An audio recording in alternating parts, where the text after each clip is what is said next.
Finally हम लोग घाट पे पहुंच चुके हैं। अभी हमारा विचार ये है कि मणिकर्णिका घाट पे जाएं। और ये कुछ व्यू है काशी विश्वनाथ के घाट का। हाँ बच्चों, इधर देखो। हर हर महादेव, हर हर महादेव, जय बाबा की। हम आ गए हैं इस टाइम लाड भैरव मंदिर।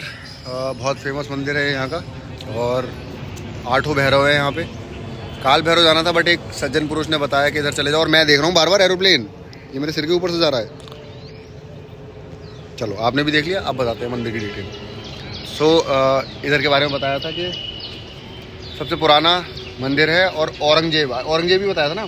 इस मंदिर को विध्वंस करा दिया था औरंगजेब ने इस मंदिर की दीवारें तोड़वा दी, पूरा मंदिर तोड़वा दिया था।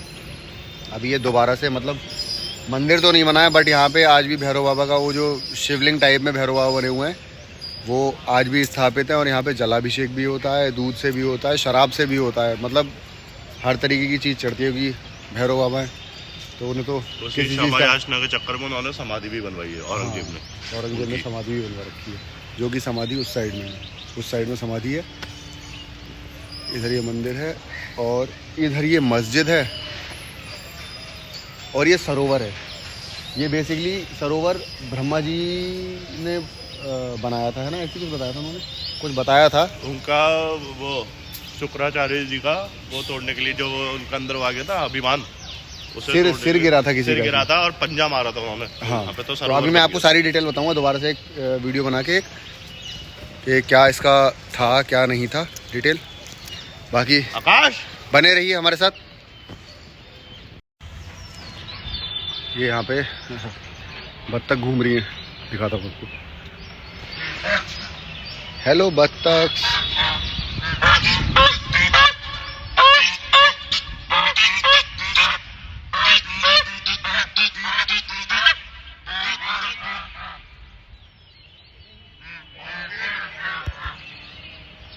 ये इधर खुला है पड़ी।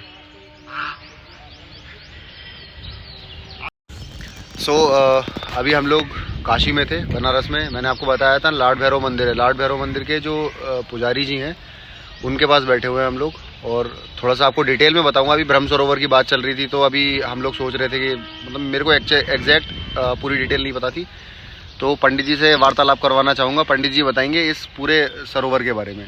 तो पंडित जी आपसे जानना चाहूँगा कि इस सरोवर की क्या विशेषता है जो आप बता रहे थे कल मेरे को, वो थोड़ा बाकी लोगों को भी बताइए, जिससे अगर कोई काशी घूमने आए तो उसे भी पता चले और वो भी बिल्कुल आए वो लोग यहाँ।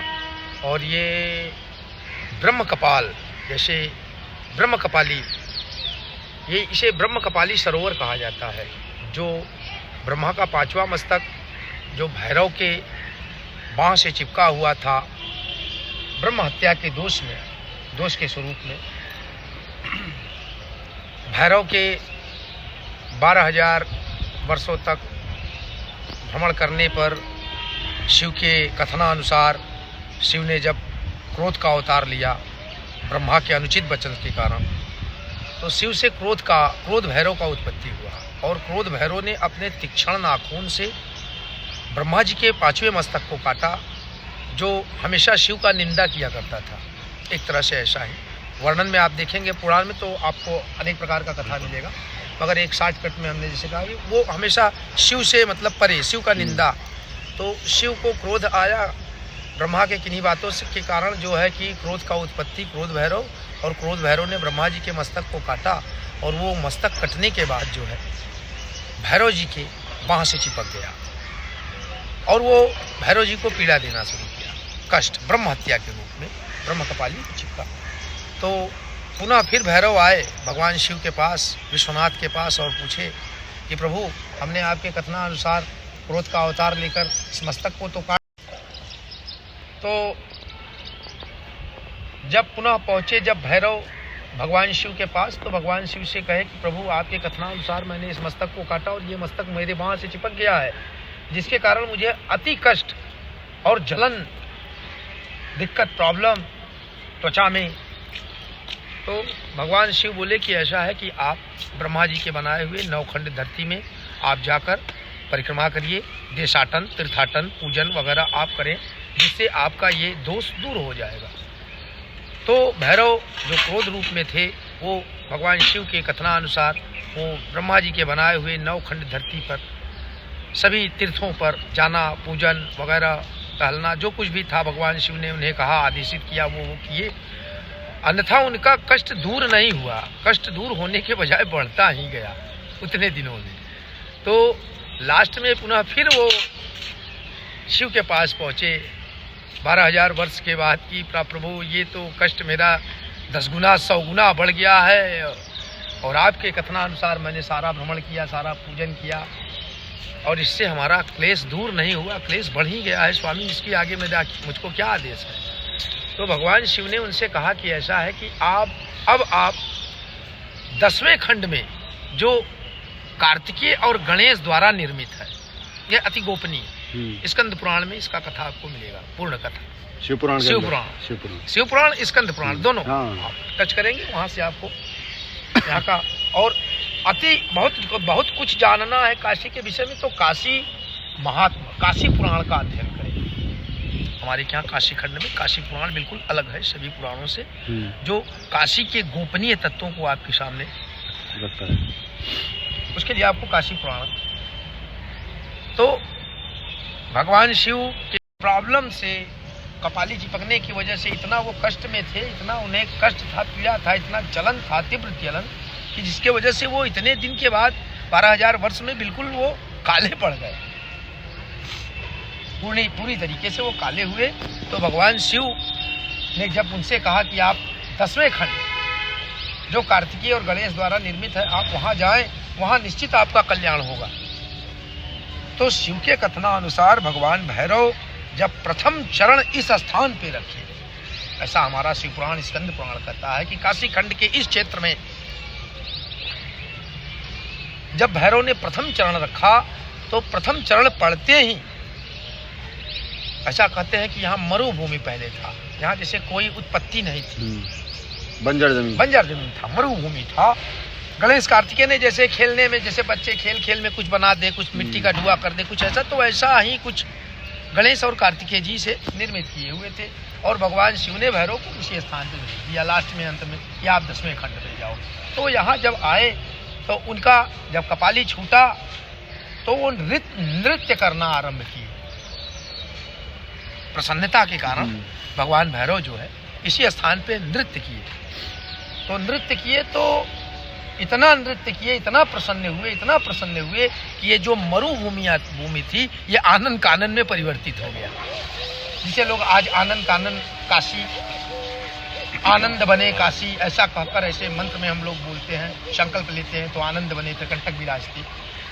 तो यहाँ पूरा मरुभूमि था, मगर ऐसा भगवान भैरव ने यहाँ नृत्य किया अपने प्रसन्नता के लिए। जब वो प्रसन्न हुए, इतना नृत्य किए कि उनके साथ 64 योगिनियां, 12 सूर्य और 8 भैरव, 12 सूर्य एक साथ यहाँ प्रकाशित हुए, और आज भी उनका प्रकाश यहाँ विद्यमान है। ऐसा हमारा स्कंद पुराण कहता है, शिव पुराण कहता है। आप पूरे संसार, समस्त संसार सृष्टि में कहीं जाएंगे, आपको एक सूर्य का ही पावर मिलेगा, ऊर्जा। अगर यहाँ आप बैठे हो तो आपको 12 सूर्य का ऊर्जा प्राप्त होता है। यदि आप यहाँ सूर्य का जाप करो बैठकर, तो आपको 12 सूर्य का पावर मिलेगा। आपके शरीर के बॉडी के बगल में कोई बैठ नहीं पाएगा, यदि आप बिल्कुल तेज इतना तेज हो जाएगा कि जलन हो जाएगा बगल वाले, कोई आपके समक्ष नहीं आ पाएगा, इतना यहाँ। और इसे ब्रह्म कपाली, कपाल मोचन तीर्थ कहते हैं।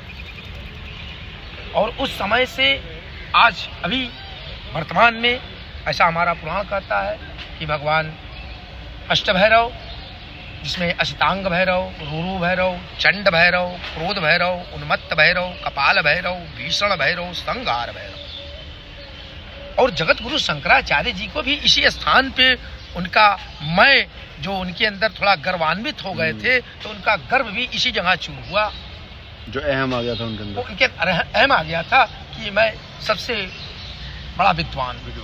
तो वो अपने विद्वता का इंग्लैंड में झंडा गाड़ने के बाद वो सोचे कि काशी में भी अपना विद्वता का झंडा गाड़े। तो ऐसा वो सोचकर जब चले, तो विश्वनाथ को उनके ऊपर दया आया, तो विश्वनाथ ने उन्हें स्वपच के रूप में दर्शन दिया मार्ग में। स्वपच यानी शुद्ध, जो नाली में पानी डालते, तो बाबा ने एक मशक लिया चमड़े का और कंधे में लटका कर उसमें जल भर के नाली में गिराते हुए शंकराचार्य जी के समक्ष गए और वहाँ थोड़ा जल गिराए तो शंकराचार्य जी डांटे उन्हें, है कौन हो तुम, मुझे पहचान नहीं रहे हो, मैं कौन हूँ। तो भगवान ने, विश्वनाथ जी ने उनका कठोर वचन सुन करके इतना ही उनसे कहा कि महाशय आप अपना परिचय तो दीजिए यहाँ की सफाई करने के लिए, और इससे पहले हमने आपको काशी में कभी नहीं दर्शन हुआ आपका, पहले आप अपना परिचय दो कि आप कौन हो। तब उस स्थान पे भगवान शंकराचार्य जी का ज्ञान चक्षु पे जो धूल गर्दे पड़ गए थे वो खुले हटे, कपाट हटे, निज मन मुकुर सुधार, मुकुर का जो मुकुर पे जो धूल पड़े थे वो वहाँ से हटे जब, तो भगवान का साक्षात्कार हुआ और शंकराचार्य जी महाराज का जो अंदर से विद्वता का गर्व था वो खंडन हुआ, चूर हुआ।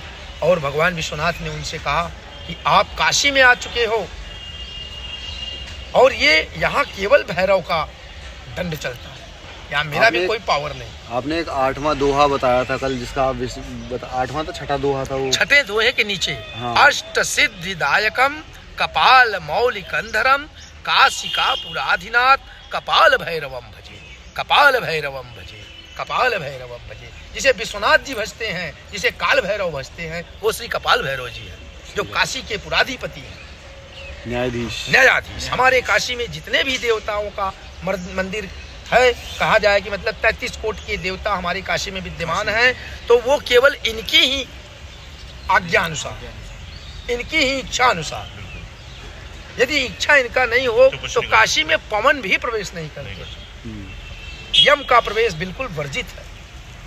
हमारे काशी में यम दंड नहीं है, यहाँ यमराज नहीं आते। काशी क्षेत्र में मसान कभी यमराज कभी प्रवेश नहीं करते, दंडित हो जाएंगे अगर वो काशी में प्रवेश कर जाए।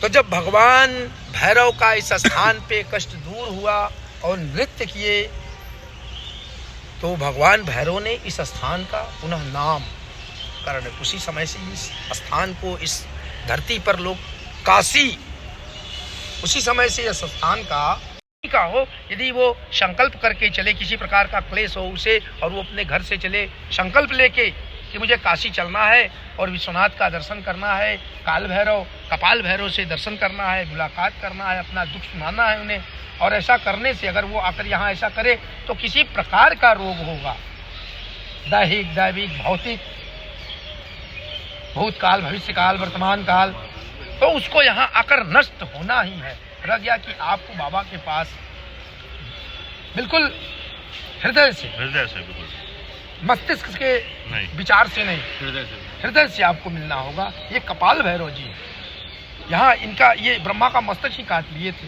केवल ब्रह्मा का दिमाग ज़्यादा चलने के कारण।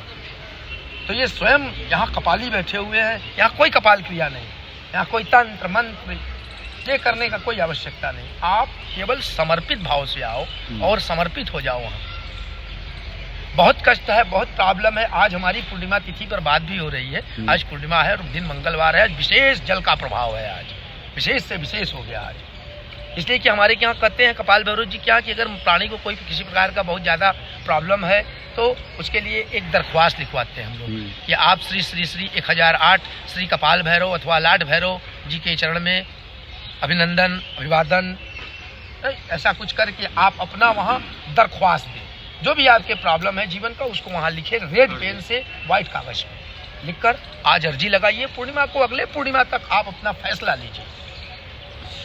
यहाँ वो क्या बोलते हैं, तारीख नहीं पड़ती, यहाँ तारीख नहीं पड़ती। होना है यस, नहीं होना है नो।